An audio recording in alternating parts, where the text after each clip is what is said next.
I will always love you.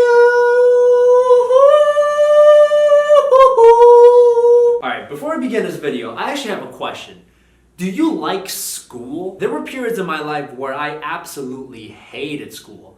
But now as a junior in college, set to graduate at the end of this calendar year, I'm starting to realize that this is a part of my life that I'll never get to live again, which has kind of given me a little bit more appreciation for what school is. Because once you become a real adult and you graduate college and you start having to filling out tax forms instead of multiple choice exams, that's not an upgrade. I've already had to start doing like tax related stuff and it is not fun. It is so boring. I would rather starve than have to pay tax. I've been in both the Chinese and American educational system, and I do think that American education is a lot more interesting, certainly a lot more humane, let's put it that way. But it's still very flawed and for the most part, still pretty boring, at least to most people. And when something's boring, it becomes really hard to learn it, unless you basically have to force yourself to try to memorize stuff that you don't care about. But on occasion, there are times where you come across something in school, or perhaps the teacher presents a concept in a certain way that allows it to be a lot easier for you to absorb it. And recently, I had one of those moments. So as part of my major requirement for psychology, I'm taking a class called Introduction to Cognitive Psychology. It's your typical university lecture, intro level class. There's 300 kids in it. And every week we get assigned reading. Recently, we got assigned a paper about basketball. And by the way, this paper was actually written in 1985, so it's been a while. Now, usually, I don't do the assigned readings because I don't have a good reason. I'm just lazy. No, usually I don't do the readings, but I looked at what this paper was about and I thought, okay, I should probably read this, right? I talk about basketball on YouTube. This seems like something that I should probably read. If I'm gonna read anything for this class, it might as well be this, right? So I read the paper, it's 20 pages long, very interesting stuff indeed, and I'll link the paper in the description down below, but since I know most people would much rather watch a YouTube video than have to read a 20-page academic paper, this video is going to explain what this paper is about, what experiments and studies the researchers did, and what they found. So let's just jump into it. As the title indicates, this article examines the hot hand effect in basketball. It was written by Gilovich, Valone, and Tversky. All three are very accomplished researchers. Tversky in particular was a longtime collaborator of a guy called Daniel Kahneman, who some of you may recognize as the author of the very famous book, Thinking Fast and Slow. Now, the researchers of this article began the paper by explaining to common people what the hot hand effect is in basketball. But since most of you or all of you watching right now are basketball fans already, I assume you know what they mean by the hot hand effect.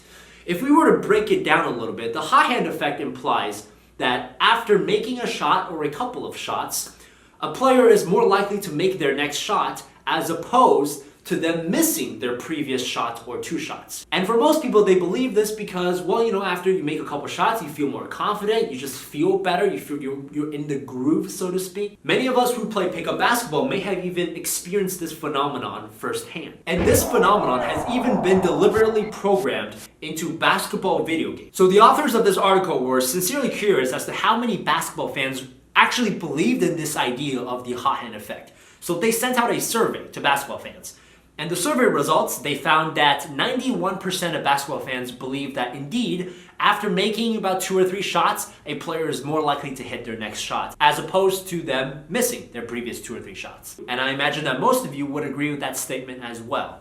They also found that about 68% of people believed that making your first free throw increases your likelihood of making your second free throw, as opposed to missing your first free throw. So you can see that less people believe in it with regards to free throws, but it's still a majority opinion. And also, 84% of fans believe that when playing basketball, it is important to pass the ball to someone who has just made a couple of shots. And indeed, that is a sort of unwritten rule in pickup. Now, here's the most interesting part about this survey.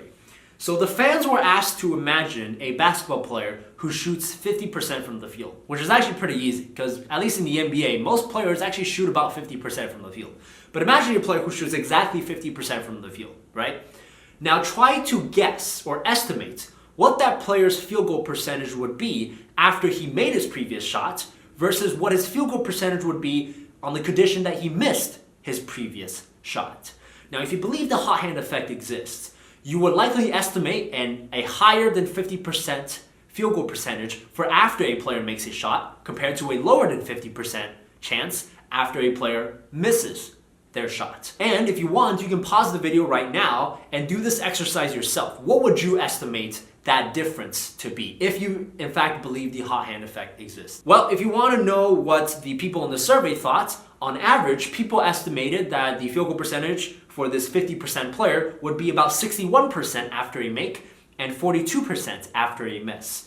And the researchers also asked the basketball fans to do the same exercise but with free throws. So the researchers told everyone to imagine a player who shoots 70% from the free throw line, and people guessed that that player would shoot about 74% after a make and 66% after a miss. So the next step the authors took was to look at some actual NBA data. They wanted to know for certain, for fact, whether or not a player's field goal percentage differed based on whether or not they made or missed their previous shots. Nowadays, this sort of data is tracked by everyone, and if you dig deep enough, you can probably just find it publicly on the internet. Now remember, this paper was published in 1985, and usually it takes a couple years to do the research and to write it up and to get it published, so the research was done a couple years before that. This was almost 40 years ago. And back then, there was actually only one team in the NBA that actually tracked the order of makes and misses of their players. And that one team was the Philadelphia 76ers. And remember that this was also before the internet. So the researchers of this article actually had to go to Philadelphia to ask this team statistician to get the numbers from the Sixers themselves. So they got the stats from the Sixers 1981-1982 season, and they ran the numbers for the 9 players that played significant minutes that season. And you might recognize some of the players that were on this 82 Sixers team, including Julius Erving, Maurice Cheeks, and Lionel Hollins. All right, so now I'll put up a chart that displays the results of their test. In this fourth column here, we have a player's field goal percentage, or as the researchers put it, the probability of a hit. Julius Erving, as you can see, shot 52% from the field. And then columns 1 through 3 are their field goal percentage after missing 1, 2, or 3 shots in a row. And columns 5 through 7 are their field goal percentage after making 1, 2, or 3 shots in a row. And this last column was the correlation they found. If the correlation is positive, that means that there is a positive relationship between a player making a shot and then making their next shot. Whereas a negative correlation would indicate the opposite, that a player making a shot actually has a negative effect on how likely they are to make their next shot. If the hot hand effect is real, you would expect a significant positive correlation. But as you can see from the table, 8 out of the 9 players had a negative correlation. Julius Erving was actually the only one with a positive correlation. But also, all 9 players, positive or negative, had a very small correlation. Okay, one second. Quick explanation here. The R correlation is a number that is anywhere between -1 and 1. If the R turns out to be 0, that implies no correlation, 0 correlation. If the R is a 1, that is a 100% perfect positive correlation, whereas if the R is a -1, that is a perfect negative correlation. And generally speaking, in statistics, an R number that is anywhere between about 0.4 and 0.6 can be considered a moderate correlation. But as you can probably guess, the closer that number gets to 0, the weaker the correlation is. Now let's look back to the chart. As you can see, most of the correlations they found in this study were very weak, less than 0.1, with the exception of Daryl Dawkins. And these correlations are close enough to 0 to say that they basically imply no correlation. And you can see by looking closer at the field goal percentages that indeed, they don't seem to have any effect on one another. Even for Julius Erving, right? The only guy who tested positive. Of course, the only guy other than Magic Johnson to test positive. But even for Erving, his field goal percentage after making a shot was only 1% higher than his average. After making 2 shots, it was the same. After making 3, it was actually lower. And even if he missed his previous 1, 2, or 3, it never deviates more than 1% from his average. So that's one way to think about the hot hand effect. It's just looking at field goal percentage, right? But there's another way to investigate this idea of the hot hand effect without using field goal percentage. And to explain this, I'm going to need to put on my fake glasses. One second. And I'm going to need to use a whiteboard. Okay. All right, students. This is your class of the day. Trust me, this is going to be more interesting than whatever you're learning at school. Now, let's say, for the sake of this explanation, that an X marks a hit and an O marks a miss, right? So this is a made field goal, missed field goal. Now imagine player one. And imagine that during a game, player one goes like this for the game. He goes...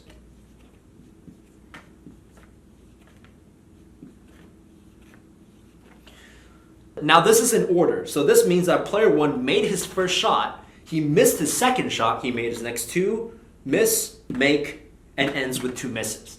So on the box score, what you would see for player one is that he went 4 of 8 from the field, right? 4 makes and 4 misses. Now imagine the same game. Let's say his teammates, player two.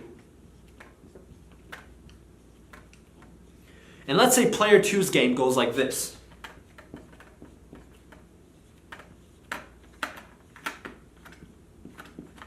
Now, as you can see, player two, like player one, made 4 out of his 8 shots. So on the box score, they have the same field goal percentage. They had the same scoring game. But what is different? The order. Because player two made his first 2 shots, missed his next 4, and made his last 2 shots. But again, like we just said, these 2 players technically had the same game according to box score statistics. So is there a way to kind of investigate the difference of the order of their makes and misses in a quantitative way? And there actually is. There's a statistical test called the Wade-Wolfowitz run test. That sounds like a mouthful. It's just named after a guy called Wade and a guy called Wolfowitz. That's all there is to it. The Wade-Wolfowitz run test was not invented for basketball, but it actually works very well for basketball in this case. So this run test basically says the following, right? A run is any amount of consecutive makes or misses. So I'll do the run test for both players here, right? Player one, this right here is a run. This is another run. This is another run. This is another run. This is a run. And this is a run. A consecutive string of hits or misses. Let's do the same exercise for player two. Run, run, run. That's basically the Wade-Wolfowitz run test, boiled down to the most simple way. Player one has 1, 2, 3, 4, 5, 6. 6 runs. Player two only has 3 runs. Now we have a quantitative way, perhaps not to represent the order of their makes and misses, but at least to examine the clustering of their makes or misses. Now if I were to ask you that out of player one or player two, just judging them by this game, which player is streakier? Which player demonstrates more the hot hand effect?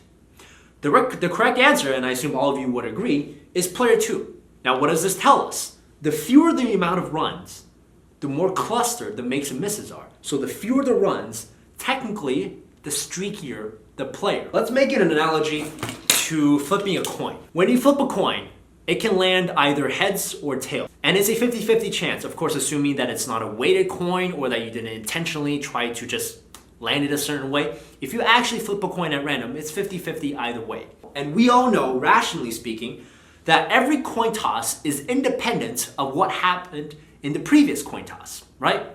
So if I were to flip this coin 1,000 times, each coin flip that happens was not influenced by what the results of the previous coin flips are, nor does the coin flip affect the results of future coin flips. So let's say I flip a coin 1,000 times. With the Wade-Wolfowitz run test, you can actually calculate the expected number of runs, the average amount of runs you would get if you flip a coin 1,000 times at random. So the researchers did the Wade-Wolfowitz run test, but again, with the 82 Sixers players' stats. So they found out how many runs these players should have expected to have based on their field goal percentage. Because again, for all of them, they're not exactly 50%. Although the cool thing about basketball and the coin flip analogy is that actually, again, most players shoot about 50%, but not perfectly. Now, if the hot hand effect is real, what we would expect is that the actual number of runs a player has during the 82 season, let's say, would be lower than the amount of runs that you'd expect with the Wade-Wolfowitz run test. Because again, like I showed you during the whiteboard, the fewer the amount of runs, the more streakier the player is, or the more indicative of the hot hand effect it would demonstrate. So what did they find? Well, they found that 5 of the 9 players actually had more runs than expected. And consistent with the previous test, Julius Erving seems to be the streakiest, although again, the effect is so small, it's practically negligible, especially if you compare it to Daryl Dawkins, who actually had about 30 more runs than expected. The researchers then investigated the hot hand effect for free throws. And for this, it was much easier to get the data. So they picked another team.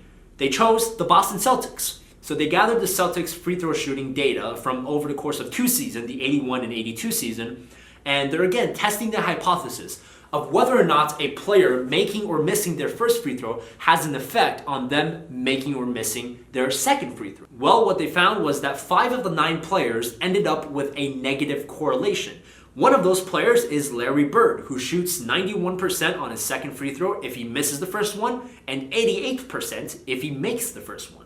With the exception of Kevin McHale, all the correlations are less than 0.1. Lastly, the researchers then conducted a controlled experiment, as opposed to what we saw previously, which was more so correlational studies, just looking at data. But they did an experiment themselves. Now, one of the authors in this study was a professor at Cornell University. And so he got the players from both the men's and women's varsity basketball team at Cornell to participate in a shooting experiment. What he would do is essentially have each player shoot 100 shots, uninterfered. And they would shoot the shots from about the same distance every time, a distance that would likely result in them shooting about 50%. And what they found again was no correlation. Half the players shot a little bit better after a make, but also half the players shot a little bit worse after a make. There was one guy who was a huge outlier, if you look at the data.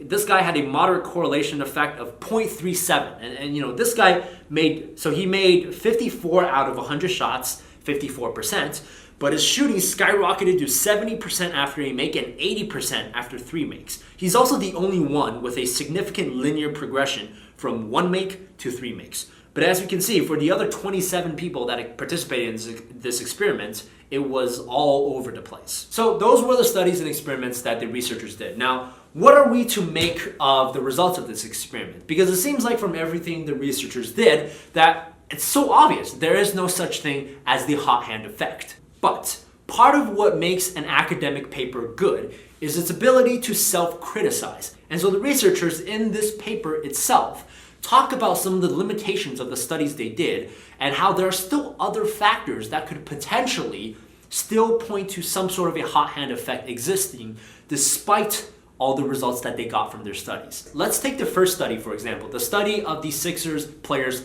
field goal percentages. Now, in a basketball game, there are an almost infinite amount of factors that are affecting the game, a lot of them unquantifiable. So when Julius Erving, let's say, makes 2 shots in a row, it is actually quite logical, on average, for the defense to tighten up on him, for the defense to pay more attention to him, to defend him better if they weren't before. Perhaps they double team him even. Perhaps the center comes out to contest harder. And this is one factor that could potentially lower his field goal percentage after makes. And it is possible that the hot hand effect exists but is negated by some factors that otherwise lower a player's field goal percentage after a make, like the defense tightening up. Another example of one of those factors would be that, let's say, after making a couple of shots, players, generally speaking, start to take more difficult shots. And that's probably true, and I think most of you would agree that you can observe that as well. After a couple of makes, generally speaking, players start to take progressively more difficult shots. It happens in pickup all the time, at least in my experience. And of course, more difficult shots have a lower chance of going in, and so the difficulty of those shots negates whatever benefit you may have of the hot hand effect.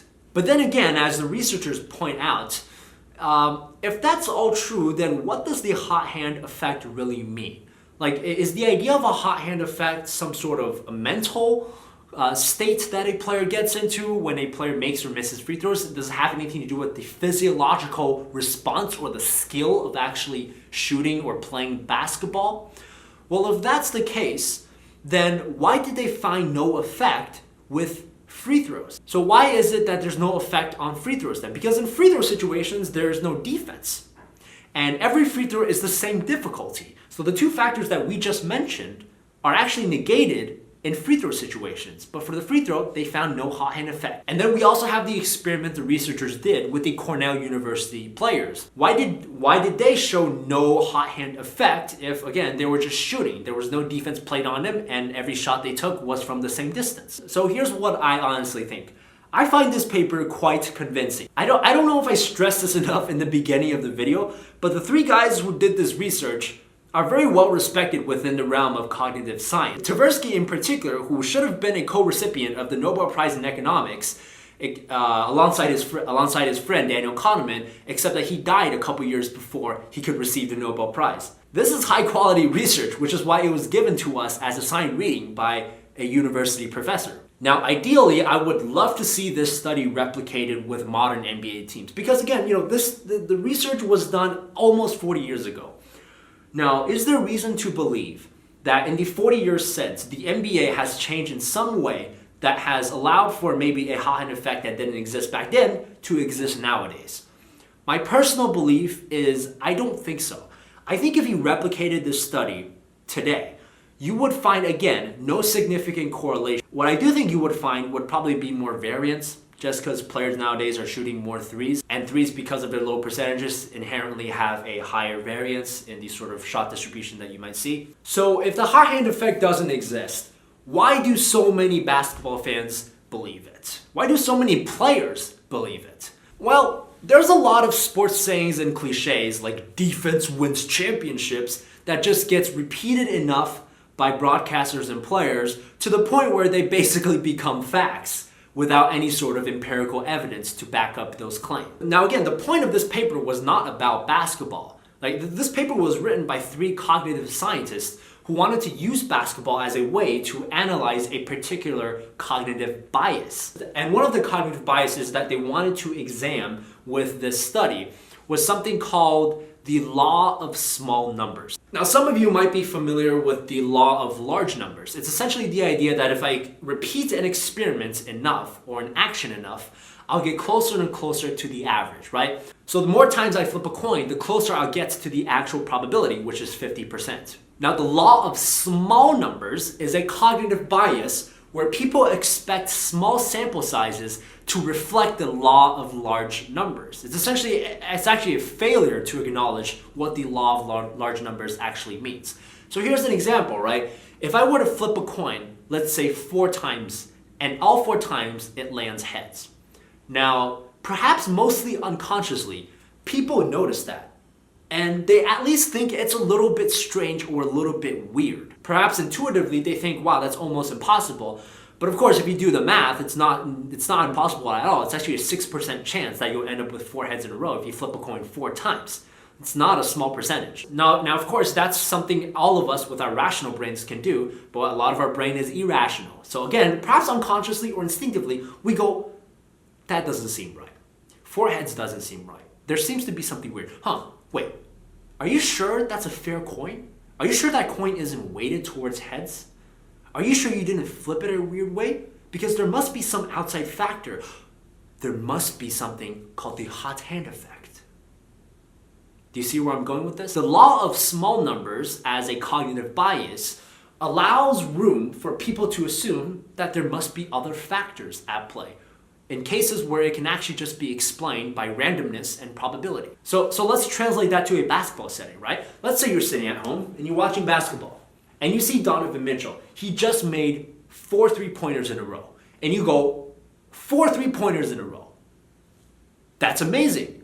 This guy is on fire. He must have the hot hand right now. 4 coin flips, 4 heads, 4 basketball shots, 4 makes. So you couple your pre-existing notion of the hot hand effect with confirmation bias. And confirmation bias, a lot of you probably heard of before. Confirmation bias is essentially where we tend to accept information that confirms what we already believe and reject all the information that disproves or disagrees with what we already believe. So then, of course, you remember all the instances where Donovan Mitchell made his 4 3-pointer after making 3 in a row. But you forget about all the more instances where Donovan Mitchell made 3 3-pointers, but then missed his 4th one. or made 2 3-pointers and missed the third one. This may happen even with yourself playing pickup, which is why perhaps you think you have experienced firsthand the phenomenon of the hot hand. Because I'm guessing all of us can remember a day where we're playing pickup, where that day we just had it going, where we just played way above what we usually play. Like maybe we made like 8 out of our 10 shots or something ridiculous like that, right? Whereas usually you would only make maybe 3 or 4 shots. Well, again, we tend to remember that one instance, but we forget about the other, 99 times you played pickup basketball and you had just an average game. And certainly that game where you made 8 out of 10 shots stands out. You're like, that's so weird. There must have been an outside factor there.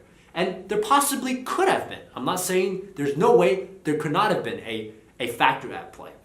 All I'm saying is that there's also a possibility that that outcome was just explained by probability. Because again, if you play pickup basketball 100 times, a couple of those games naturally are going to deviate a lot from your average.